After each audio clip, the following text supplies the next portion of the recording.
You've definitely seen his face. Or, actually, maybe it's better to say you've seen his faces. He's been an elven king, a galactic supervillain, and a pie maker who can literally raise the dead. So who is the actor behind these incredible, unforgettable transformations? Well, let's get into it. Today, we're diving into the chameleon career of Lee Pace.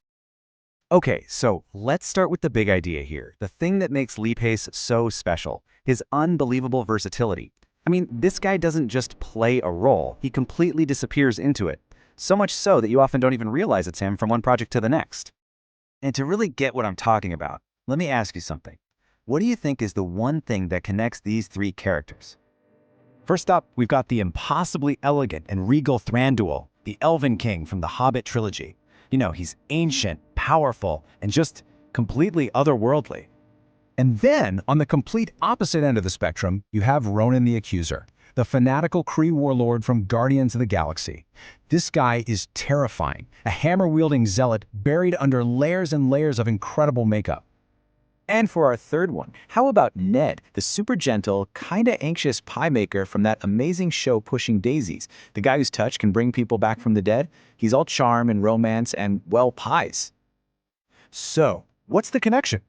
The answer is, they are all, unbelievably, the same actor, Lee Pace. That right there is what you call range. From a stoic elf, to a raging villain, to a romantic hero.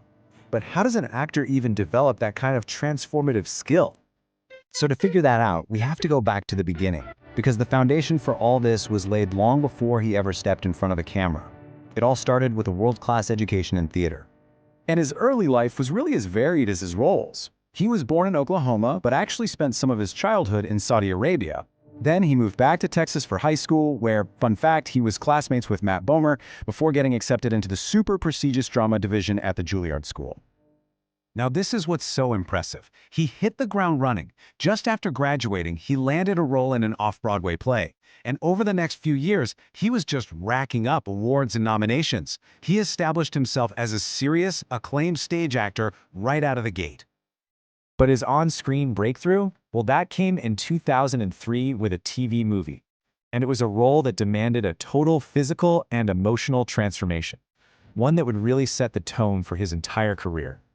And this quote just shows you the level of commitment we're talking about. For his role as Calpurnia Adams in Soldier's Girl, he dove in completely. He lost 25 pounds, used prosthetics, he really immersed himself in the story. And his performance, it was so powerful, it earned him Golden Globe and Independent Spirit Award nominations. It was a huge announcement that a major new talent had arrived.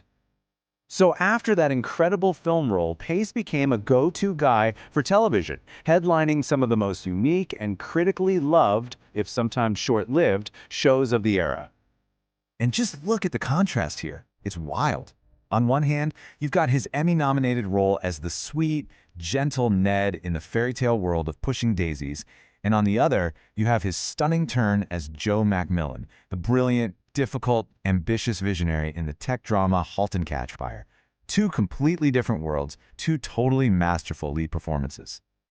So, all this critical acclaim on TV? Well, that opened the door to the biggest screen of all.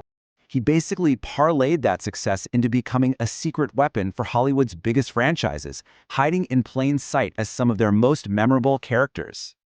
And let's be real, at 6'5", the guy has a presence. It makes him perfect for these larger-than-life roles. He's been an elf king in Middle-earth, the terrifying Ronin in the MCU, a charming vampire in Twilight, and now a cloned galactic emperor in Foundation. He's basically a key part of so many of the universes we absolutely love. And you know, all this work in these massive blockbusters led to a truly staggering and pretty rare achievement. He is one of only 3 actors in Hollywood history to do this, star in 5 movies in a row that each made over $100 million at the US box office. Now think about the other 2 guys on that list, Will Smith and Robert Downey Jr. That's the company he's in. It just proves that while he might disappear into his roles, his impact at the box office is anything but invisible. Okay, so we've seen all these incredible characters, all these masks. But that leads to a pretty natural question. Who is the actual guy behind them? For years, Pace was known for being really private about his personal life. But then, in 2018, he publicly addressed his identity. He confirmed that he was a member of the queer community, and he talked about the importance of living openly and happily owning who I am. Today, he's married to fashion executive Matthew Foley, and he described the relationship with this just wonderful quote, calling marriage an endless sleepover with your weirdest friend. He's also mentioned that he'd love to have kids one day. So that brings us right back to where we started. Lee Pace's career is just a masterclass in transformation. He's built this incredible body of work that absolutely refuses to be put in a box. So the only real question left is, what world will he decide to transform for us next?